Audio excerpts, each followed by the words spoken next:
안녕하세요. LA의 정교수TV입니다. 구독과 좋아요는 영상 제작에 큰 힘이 됩니다. 자, 오늘은 미국 주식 하늘이 주신 기회 절대 놓치지 마라 라는 주제로 살펴보겠습니다.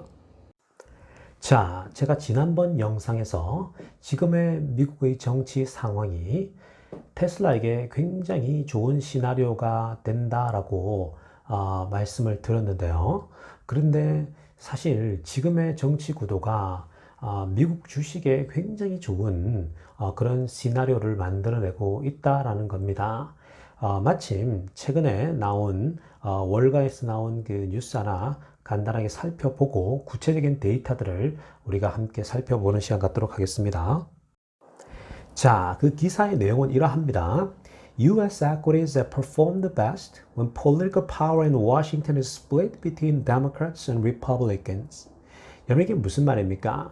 민주당과 공화당이 그런 권력에 있어서 이 힘의 균형이 나누어졌을 때 미국 주식은 훨씬 더 좋은 성과를 만들어냈다라는 내용입니다. 지금 사실 조 바이든은 민주당 출신이죠. 그러니까 민주당 출신의 조 바이든이 대통령이 되고 상원은 공화당이 지금 가져갔죠. 그리고 하원은 민주당이 가져옵니다. 이런 식으로 공화당과 민주당이 나누어졌을 때, 스플릿 되었을 때에 미국 주식은 훨씬 더 좋은 퍼포먼스를 보여줬다라는 내용이에요. 자, 그래서 우리가 구체적인 데이터를 통해서 얼만큼 성장하고 얼만큼 수익을 가져다 줬는지에 대해서 우리 하나씩 살펴보는 시간 갖도록 하겠습니다. 자, 여러분이 지금 보고 계시는 이 그래프는요, 지난 75년간의 S&P 500 지수가 정치가 어떤 구도를 취했을 때에 얼만큼 성과를 가져오는가를 잘 보여주고 있는 그래프입니다. 특별히 우리가 간단하게 살핀다면 제가 빨간색으로 네모를 쳤죠. 이 빨간색 안에 있는 이 막대 그래프는요. 정치 구도가 스플릿 컨그레스, 즉 의회가 나눠져 있고요. 대통령은 민주당 출신의 대통령이 대권을 잡았을 때에 이 S&P 500이 얼만큼 성장했는지를 보여주는 그림이에요. 이 데이터를 보면요, 무려 13.6%의 수익을 가져옵니다. 지난 75년간의 평균을 보았을 때 13.6%의 수익을 가져오는데요. 의회가 나눠진다는 거죠. 그리고 민주당 출신의 대통령이죠. 지금의 상황과 똑같아요. 민주당 출신의 조 바이든 대통령, 그리고 상원은 공화당이 가져가고 이 하원은 민주당이 가져가는 이 의회가 나눠져 있는 모습이죠. 그러니까 최고의 퍼포먼스를 보여주고 있다는 거예요. 지난 75년간의 데이터를 보게 되면요. 그리고 여러분 이 타이틀에서 보면 Gridlock is good 이라고 했죠. Gridlock. Gridlock이라고 하는 것은요, 다른 말로 traffic jam이라고 합니다. 즉, 이 꽉 막혀 있다라는 거예요. 교통체증이 있듯이 gridlock, 즉 오도 가도 못하는 그런 꽉 막혀 있는 상태인데요. 이것을 보통 미국의 정치 상황을 빗대어서 얘기할 때 많이 쓰는 표현인데요. gridlock이라는 거예요. 즉 의회가 나눠져 있는 거죠. 그러니까 민주당과 하원이 나눠 먹기 위해서 서로가 견제하고 있는 상황, 꽉 막혀 있는 상황인데 오히려 그러한 상황이 훨씬 더 좋다라는 거예요. Gridlock is good. 그래서 이 사실은 지금 최근에 그 조 바이든이 되고 상원은 이 공화당이 가져가고 민주당이 하원을 가져가는 이런 나눠지는 어떤 구도인데도 불구하고 주식이 가파르게 올랐잖아요. 최근에. 그죠? 며칠 사이. 그런 이유가 다 있는 것입니다. 자, 지금 보고 계시는 이 도표는요, 지난 30년간 여러분들이 S&P 500, 즉 미국 주식 S&P 500에 투자했을 때에 얼만큼 돌아오느냐에 대한 내용을 보여주고 있는 건데요. 특별히 gridlock, 즉 정치 권력이 나누어졌을 때에 공화당과 민주당이 권력을 나누었을 때에 얼만큼 돌아오는가를 잘 보여주고 있는 도표인데요. 굉장히 도움이 되는 도표라고 볼 수 있습니다. 자, 맨 아래에 보면 까만색으로 기록됐는데요. 이런 것만 보면 돼요. 그 민주당 출신의 대통령이 나왔을 때 지금의 상황과 똑같아요. 민주당 출신의 대통령이 나오고 의회는 상원은 공화당이 가져가고 또는 하원은 민주당이 가져가고 또 그 반대가 될 수도 있고 또는 대통령은 민주당 출신인데 상하원 전부 다 공화당이 가져가는 어떤 그런 힘의 균형이 나타났을 때에 그 수익률이 얼만큼 되냐라고 했을 때 33.9%라는 거예요. 여러분 이것만 보더라도 왜 지금 조 바이든이 대통령 후보가 이제 되고 완전히 이제 선출이 되고 이 의회가 나눠졌을 때, 즉 그리드락이죠. 이렇게 힘의 균형이 되었을 때 왜 지난 며칠간 여러분 주식이 가파르게 올랐냐면요. 이 데이터가 한몫을 하는 거예요. 이 지난 30년간의 통계를 보면 민주당 출신의 대통령이 되고 이렇게 의회가 나눠졌을 때는 무려 33.9%의 수익률이 돌아오더라는 거예요. 그렇다면 공화당 출신의 대통령이 되고 그리고 의회가 나눠졌을 때에는 수익률이 얼마냐? 마이너스 2.8%라고 얘기를 합니다. 자, 이건 왜 이러냐? 이것은 그 사실 공화당 그 출신의 대통령인 그 조지 부시 대통령이 있죠. 아들 부시입니다. 이 아들 부시가 가운데 있는 건데요. 아들 부시 때에 사실은 마이너스가 굉장히 크게 두 번이 있었는데요. 마이너스 33.4%. 그리고 2006년에 보면은 마이너스 41.8%인데요. 여러분 이게 사실은 여러분들이 아시겠지만 아들 부시 대통령 때 9/11이 터지고 이라크를 침공하지 않습니까? 그리고 경제 위기를 한번 겪잖아요. 2007년, 8년, 9년 이 사이인데 그때 사실은 경제가 폭락하는 모습을 보이거든요. 그렇기 때문에 이 전체 평균이 떨어져서 그렇지 사실은 원래 이게 그런 상황만 아니다라면 굉장히 좋은 그 에버리지를 보여주고 있거든요.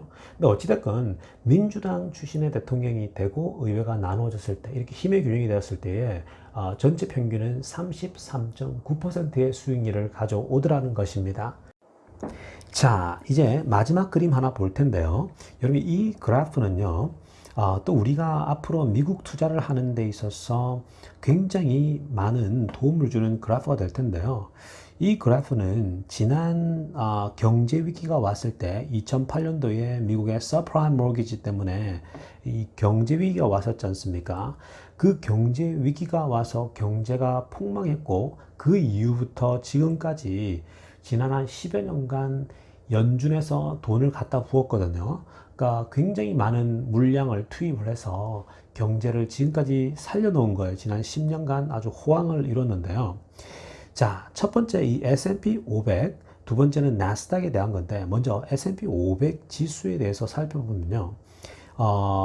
이 초록색, 여러분들 까만색일 수도 있는데요. 까만색과 빨간색이 있는데 이 위에 까만색은요, S&P 500, 그 물량 공세, 지금의 모습입니다. S&P 500이 지금까지 성장해서, 대략 한 3,300, 정도에 이르렀고요. 그런데 밑에 빨간색은요, S&P 500 without QE라고 나오죠. 이 QE는 무슨 말이냐면요, quantitative easing이에요. 즉, 무슨 말이냐면, 연준의 양적 완화죠. 즉, 연준이 물량을 투입하지 않았을 때, 지금 얼마쯤 됐을까라고 하면 이 빨간색의 도표를 보십시오. 지금의 대략 한 1,800불 정도에 머물러 있다라는 거예요. 그러니까 거의 많이 오르지 않는 수준으로 머물렀을 거라 그러는데, 근데 S&P 500이 지금 현재 3,300 정도에 와 있는데, 이건 연준의 양적 완화, 즉 계속 돈을 풀어서 이만큼 성장시킨 거죠. 그런데 여러분, 2008년도에 경제 위기가 와서 이게 쭉 성장하다가 올해 코로나 바이러스 때문에 또 한 30-40% 주저앉았지 않습니까? 그러다가 연준에서 돈을 막 풀기 시작해서 다시 회복을 시켜놨는데요. 사실 앞으로 지금 조 바이든이 대통령이 되고 더 많은 돈을 계속 풀 거거든요. 그러니까 이미 연준에서는 앞으로 2년간은 금리 인상이 없을 거다고 했잖아요. 거의 제로 금리거든요. 그러니까 그렇게 되면 결국 주식은 오를 수밖에 없어요. 그러니까 돈을 계속 풀어서 향후 2년간은 계속해서 주식을 지금 부양을 하겠다라는 거예요. 그 경제를 살려놓겠다라는 얘기를 계속해서 하고 있는 거거든요.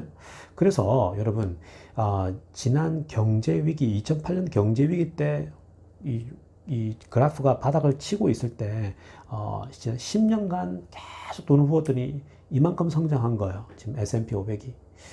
그렇다면 이 올해부터 지금 앞으로 향후 한 10년간 연준이 계속 여러분 물량을 집어넣었을 때에 앞으로 계속해서 수직이 상승을 하겠죠. 어마어마하게 상승을 하지 않겠습니까?